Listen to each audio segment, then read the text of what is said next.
Dan juga banyak banget masyarakat yang berpikir bahwa jam 12.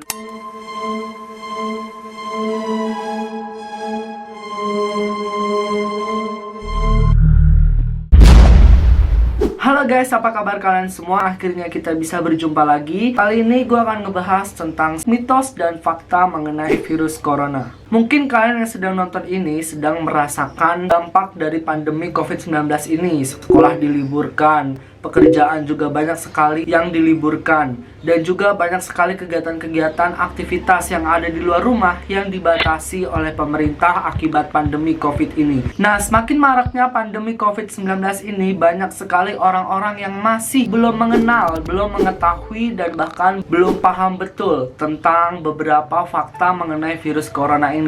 Dan banyak masyarakat yang mensalahartikan beberapa fakta dari virus corona ini.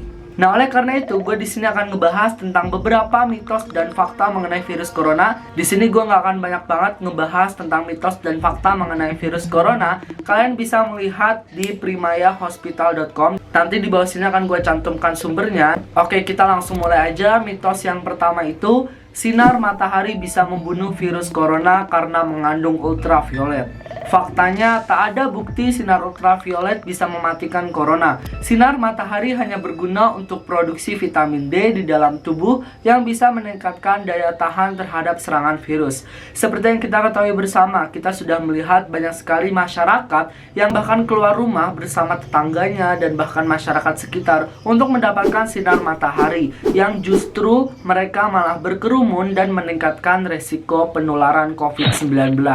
Dan juga banyak banget masyarakat yang berpikir bahwa jam 12 siang atau jam 1 siang itu adalah waktu yang tepat untuk berjemur, karena sinar matahari pada saat itu sangat terik. Padahal itu salah.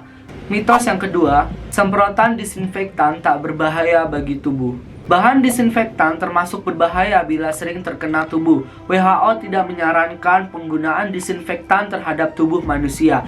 Kita pasti udah banyak melihat orang-orang, bahkan anak kecil, yang ketika ada mobil penyemprot disinfektan di sekitar lingkungan masyarakat, mereka malah mengikuti mobil tersebut dan bahkan mainkan air tersebut. Mereka menganggap bahwa itu hanya semprotan biasa, hanya air biasa. Namun, padahal air disinfektan ini sangat berbahaya bagi tubuh, bahkan WHO pun tidak menyarankan untuk terkena tubuh manusia. Oleh karena itu, sebaiknya kita hindari disinfektan ini, dan apabila kita ingin menyemprotkan bagian rumah kita atau bahkan kita ingin membuat disinfektan sendiri, itu ada baiknya kita menggunakan sarung tangan agar tidak terkena kulit kita secara langsung.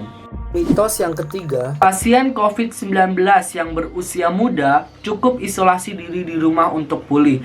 Faktanya, isolasi diri secara mandiri bisa dilakukan hanya jika gejala yang dialami tidak berat dan sesuai dengan protokol kesehatan. Jadi di sini yang dimaksud isolasi sendiri di rumah itu adalah ketika gejala kita tidak terlalu berat dan tidak mengharuskan kita untuk pergi ke rumah sakit, dan bisa mengisolasi diri sendiri dan merawat diri sendiri di rumah atau di kamar agar tidak keluar rumah dan tidak menularkan kepada orang lain. Jadi di sini bukan hanya berusia muda saja yang bisa mengisolasi diri di rumah, tetapi apabila ada orang tua yang memang sudah terjangkit virus corona namun tidak mengalami gejala berat, dia tetap bisa berisolasi mandiri di rumah. Dan maupun usia muda atau bahkan usia tua yang memang sudah terjangkit virus corona dan sudah mengalami gejala-gejala yang sangat berat, itu harus wajib dibawa ke rumah sakit karena gejala tersebut sudah berat dan harus mendapatkan penanganan khusus. Mitos selanjutnya adalah minum alkohol dapat mencegah penularan corona.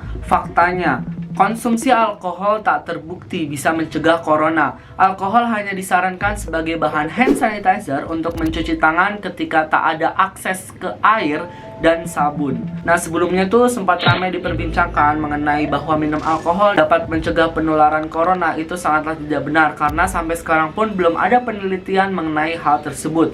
Oleh karena itu, alkohol hanya disarankan sebagai bahan hand sanitizer apabila tidak ada air dan sabun. Next, orang yang lolos pemeriksaan suhu pasti negatif corona. Faktanya, suhu tubuh tinggi hanyalah salah satu gejala terjangkit virus corona.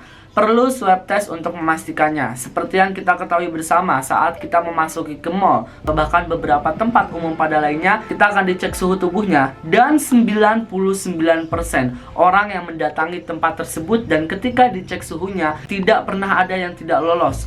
Hampir 99% semuanya lolos dan bisa memasuki ke tempat umum tersebut. Nah, hal itu tidak pasti membuktikan bahwa orang tersebut negatif corona.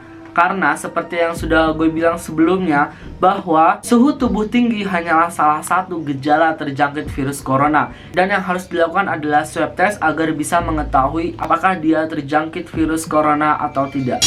Nah, itu guys, mitos dan fakta virus corona yang saat ini sedang berkembang. Dan juga kita bisa segera mengambil langkah yang tepat untuk menjaga kesehatan diri, keluarga, dan juga lingkungan. Untuk kalian tetap mengikuti protokol kesehatan. Apabila keluar rumah, kalian harus membawa masker dan juga hand sanitizer. Dan jangan lupa untuk selalu menjaga kesehatan diri kalian, karena kesehatan itu nomor satu. Terima kasih buat kalian yang sudah menonton video ini. Jangan lupa klik subscribe dan aktifkan lonceng notifikasinya ya. Dan jangan lupa untuk klik like video ini kalau kalian suka, dan boleh dislike kalau kalian tidak suka. Terima kasih.